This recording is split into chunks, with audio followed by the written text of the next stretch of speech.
ವೃಶ್ಚಿಕ ರಾಶಿ ಸಂಬಂಧಗಳು ಸುಧಾರಣೆ ಆಗ್ತಕ್ಕಂಥ ನಿರೀಕ್ಷೆಯನ್ನು ಇಟ್ಕೊಳ್ಬೋದು.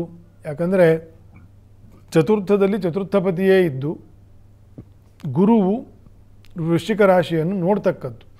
ಸೊ ಇದು ಒಳ್ಳೆಯದೇ. ಆದರೆ ಇದು ಬದಲಾಗುತ್ತೆ. ಬೇರೆ ಬೇರೆ ರೀತಿಯ ಸಂಬಂಧಗಳು, ಬೇರೆ ಬೇರೆ ರೀತಿಯ ಜನಗಳು, ವಿಶೇಷವಾಗಿ ಅಧಿಕಾರಿ ವರ್ಗ, ಅವನು ಸರ್ಕಾರದಲ್ಲಿ ಇರ್ತಕ್ಕಂಥವರು, ರಾಜಕೀಯದಲ್ಲಿ ಇರ್ತಕ್ಕಂಥವರು, ಅಂದರೆ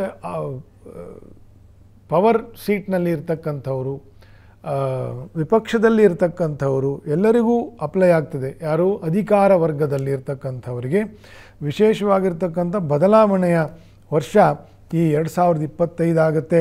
ಅದರ ಅನುಭವವು ಈ ಸಂಕ್ರಾಂತಿಯಿಂದ ನಿಮಗೆ ಗೊತ್ತಾಗ್ತದೆ. ಸಂಬಂಧಗಳಲ್ಲಿ, ಕುಟುಂಬ ಸಂಬಂಧಗಳಲ್ಲಿ ಸುಧಾರಣೆಗಳನ್ನು ಕಾಣ್ತೀರಿ. ದೇಶ ವಿದೇಶಗಳಿಗೆ ಪ್ರಯಾಣ ಅಥವಾ ಪ್ರಯಾಣ ಆಗಿರೋರು ವಾಪಸ್ ನಮ್ಮ ದೇಶಕ್ಕೆ ಬರ್ತಕ್ಕಂಥದ್ದು ಇದೆಲ್ಲವೂ ಒಳ್ಳೆಯ ಫಾರ್ ಬೆಟರ್ಮೆಂಟ್ ಆಯಿತಾ.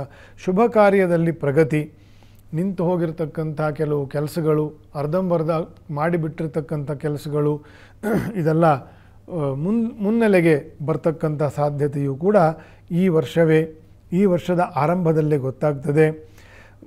ಗುರು ಆಂಜನೇಯ ದೇವರನ್ನ ನೀವು ವಿಶೇಷವಾಗಿ ಪ್ರಾರ್ಥನೆ ಮಾಡಬೇಕು. ಪಂಚಮದಲ್ಲಿ ಹೋಗ್ತಕ್ಕಂಥ ಶನಿ ಇನ್ನು 2.5 ವರ್ಷ ಪಂಚಮ ಶನಿಯ ದೋಷ ಇರ್ತದೆ. ಆಂಜನೇಯ ದೇವರ ವಿಶೇಷ ಅನುಗ್ರಹ, ಆಂಜನೇಯನ ನಾಮಸ್ಮರಣೆ, ರಾಮಚಂದ್ರನ ನಾಮಸ್ಮರಣೆ, ಹನುಮನ ಮತವೇ ಹರಿಯ ಮತವು, ಹರಿಯ ಮತವೇ ಹನುಮನ ಮತವು ಅಂತ. ರಾಮನನ್ನು ಸ್ಮರಣೆ ಮಾಡಿದರೆ ಆಂಜನೇಯನಿಗೆ ಸಂತೋಷ ಅಂತ. ಆಂಜನೇಯ ದೇವರನ್ನು ಸ್ಮರಣೆ ಮಾಡಿದರೆ ರಾಮದೇವರಿಗೆ ಸಂತೋಷ ಅಂತ. ಹಾಗಾಗಿ ಅಂಥ ಅನ್ಯೋನ್ಯವಾಗಿರ್ತಕ್ಕಂತಹ ಭಗವಂತ ಭಕ್ತನ ಅನುಬಂಧ ಸೀತಾರಾಮರು ಮತ್ತು ಆಂಜನೇಯ ಸ್ವಾಮಿಯ ಒಂದು ವಿಶೇಷ. ಹಾಗಾಗಿ ಪಂಚಮ ಶನಿ ಅಂತಂತ ಏನು ಚಿಂತೆ ಮಾಡೋ ಅವಶ್ಯಕತೆ ಇಲ್ಲ.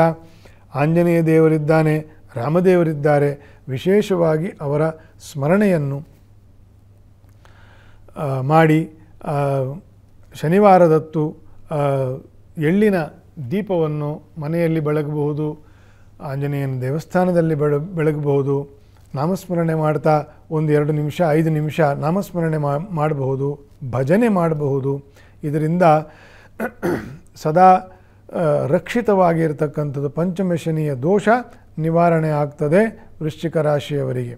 ಚತುರ್ಥದಲ್ಲಿ ರಾಹು ಬರುವುದರಿಂದ ಕೆಲವೊಂದು ನಾನು ಆಗಲೇ ಹೇಳಿದಂತೆ ಸಂಬಂಧಗಳು, ಬೇರೆ ಬೇರೆ ರೀತಿಯ ಅವಕಾಶಗಳು ಸಿಗ್ತದೆ. ವ್ಯಾವಹಾರಿಕವಾಗಿ, ಸಾಂಸಾರಿಕವಾಗಿ ಇತ್ಯಾದಿ. ಅದನ್ನು ನೀವು ನಿಮ್ಮ ಬುದ್ಧಿವಂತಿಕೆಯಿಂದ ಚೆನ್ನಾಗಿ ಬಳಸ್ಕೊಳ್ಬೇಕು.